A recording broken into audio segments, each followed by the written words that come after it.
Picture this. It's 1967, and out on American roads, something is shifting. The Chevrolet Camaro has just been announced, built specifically to go after Ford's biggest success story, the Mustang. Ford knows this isn't the moment to sit back and coast on the original formula. So instead of a simple facelift, they tear into the whole car. They make it bigger, they make it heavier, they make it meaner, and they engineer it with details that car enthusiasts are still talking about almost 60 years later.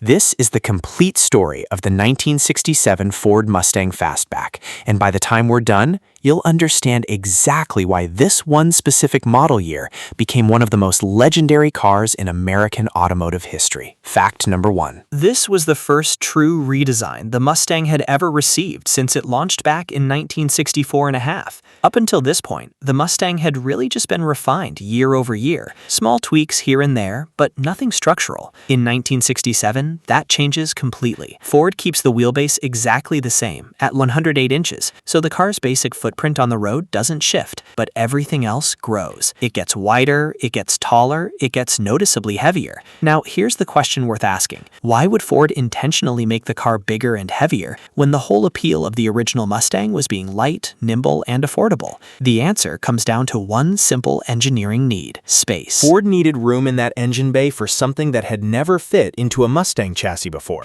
And that decision alone sets up everything else that makes 1967 such a turning point for this car. Fact number 2, and that brings us to the engine that completely changes what a Mustang is capable of. 1967 marks the very first year Ford ever installs a big block engine into the Mustang lineup. This is the FE Series 390 cubic inch V8, and it is a genuinely different animal compared to anything Ford had put in this car before. Before this engine arrived, Mustangs were quick and fun, but they were not true muscle cars in the way people define that term today. With the 390 under the hood, that changes overnight. This engine produces 320 horsepower and 427 pound-feet of torque. And if you're not familiar with what torque actually means in practical terms, think of it this way. Horsepower is how fast a car can eventually go, but torque is the force that shoves you back into your seat the instant you press the gas pedal down. A high-torque engine feels aggressive and immediate, even at low speeds, and that's exactly the sensation the 390 delivers.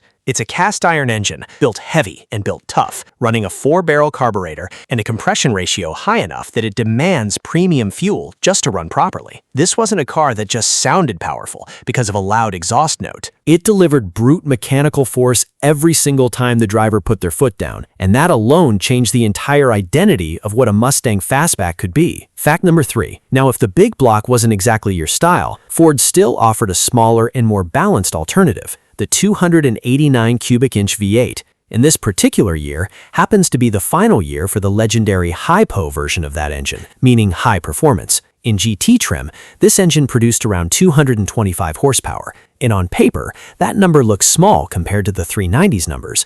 But horsepower numbers alone don't tell the full story here. The Hypo 289 had a completely different personality behind the wheel. It was lighter over the front wheels, it revved up quickly and eagerly, and it felt alive and responsive in a way the heavier big blocks simply couldn't match. So really, in 1967, Ford wasn't selling one Mustang Fastback experience. They were selling two entirely different personalities under one nameplate. One car built around raw torque and straight-line muscle, and another built around a lighter, quicker, more playful feel through corners and around town. That's actually a pretty smart move from Ford, because it meant buyers weren't forced to choose between fun and power. They could pick whichever personality suited them. Fact number 4. Let's talk about the shape of the car itself now, because this is something a lot of people don't fully realize changed this year. If you look at the Fastback models from 1965 and 1966, the roofline was actually shorter and more clipped as it approached the rear of the car. In 1967, Ford stretched that sloping roofline all the way down to the rear end,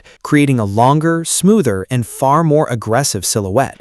This is genuinely the shape most people picture in their heads the moment someone says the words classic Mustang Fastback. It's become the defining look of this entire generation. On top of that roofline change, the front grille grew larger and more aggressive looking. The taillights were completely redesigned into 3 separate vertical lenses on each side, with a centrally mounted gas cap sitting in between them, and the whole car simply reads as wider and more planted sitting on the road, even though, remember, the wheelbase itself never actually changed. It's proof that sometimes a car doesn't need to grow in every dimension to look completely transformed. Sometimes it just needs the right lines in the right places. Fact number 5. Now let's talk about the GT package, because this is where Ford proves they weren't simply slapping badges onto the car for marketing purposes. The GT option came loaded with real functional performance upgrades that actually changed how the car drove. You got power-assisted front disc brakes, which was a genuinely significant upgrade for stopping power during this era, since plenty of cars on the road in 1967 were still running drum brakes on all 4 corners. You also got dual exhaust running out through quad tips, fog lamps mounted directly into the grille opening, and a noticeably wider stance, thanks to Ford widening the front track and stiffening the overall frame specifically for this model year. All of these changes combined to genuinely improve handling and stability, not just the way the car looked sitting in a parking lot. So when you saw a GT badge on a 1967 Fastback, that badge actually meant something mechanical underneath it, not just a cosmetic upgrade for the sake of appearance. Fact number 6. Here's the part most casual fans never really think about: the suspension engineering hiding underneath this car.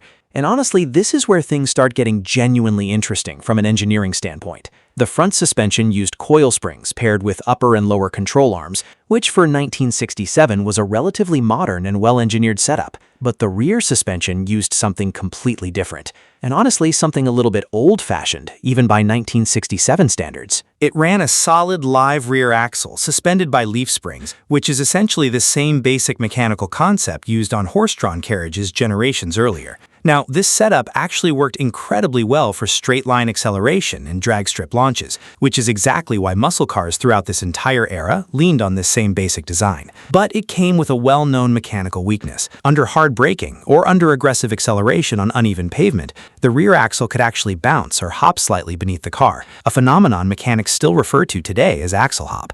It's a perfect example of how this car, at its core, was engineered primarily for raw power and acceleration first, with refinement and comfort coming in as a secondary priority. Fact number 7. Here's a small mechanical detail that most people never think about until they actually own one of these cars. And it's a genuine engineering quirk carried over from this entire era of engine design. These old flat tappet engines, especially the 390 big block, rely on motor oil containing a decent amount of zinc, known in the industry as ZDDP, in order to properly protect the camshaft as it spins directly against the lifters inside the engine. Modern motor oils barely contain any of this zinc additive anymore, since it was gradually phased out to protect newer catalytic converters on modern cars. If someone today runs a 1967 Mustang on standard modern oil without adding a zinc supplement, it can actually wear down the camshaft lobes inside the engine in under 1,000 miles of driving. It sounds like a tiny, almost forgettable detail, but it genuinely represents the difference between an engine surviving for decades of use or getting quietly destroyed from the inside within just a few weeks of ownership. Fact number 8. Ford also gave buyers a genuinely serious amount of choice when it came to exterior color options this year. There were 28 official exterior colors offered across the standard lineup, and once you factor in special editions along with the various Shelby color options, that number climbs all the way up to 47 total choices. On top of all of that, buyers could actually special order custom colors that weren't even part of the official published lineup at all. It's a small detail, but it's a genuine reminder that even back in 1967, personalization and individual choice were already becoming a major part of what made owning a Mustang feel special and unique to each individual buyer. Fact number 9.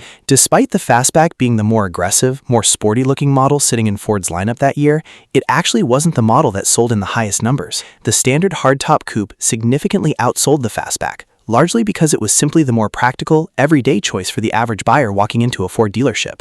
The Fastback, on the other hand, became the enthusiast's pick, the version built specifically for people who genuinely wanted the muscle car look, combined with the performance to actually back it up. And that's exactly why, decades later, it's the Fastback body style that people picture. Remember, and chase after in the collector market today. Fact number 10. And finally, all of this ties back to one central idea. This entire redesign was never just about chasing better looks or bigger horsepower numbers on a spec sheet. It was fundamentally about survival in a suddenly competitive marketplace. Ford widened the track, stiffened the frame, upgraded the brakes, and made physical room inside the engine bay for engines that simply didn't exist in any previous Mustang.